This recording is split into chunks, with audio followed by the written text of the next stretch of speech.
আসসালামু আলাইকুম সবাইকে। দিনটি ছিল শুক্রবারের সকাল থেকে শুরু করছি। সকালবেলা এই তো রান্না বান্নার আয়োজন করব, এই জন্য নিয়ে নিয়েছিলাম গরুর মাংস। আর এখানে দেখে নিচ্ছি পিসগুলো ঠিকঠাকভাবে আছে কি না। দেখার পরে এই তো বসে আছি কিছুক্ষণ এখানে। বাহিরে ঝুম বৃষ্টি, অনেকক্ষণ বৃষ্টির দিকে তাকিয়ে থাকলাম। খুব ভালো লাগলো বৃষ্টি দেখতে আমার বরাবরই খুব ভালো লাগে।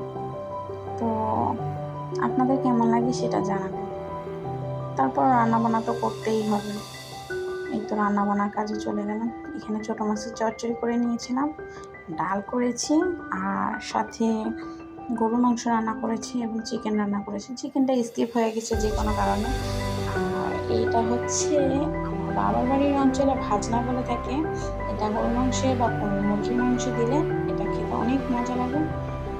সেদিনের রান্নাটা আলহামদুলিল্লাহ অনেক মজা হয়েছিল। আপনাদের ওইদিকে কি বলেন আমাকে কমেন্ট করে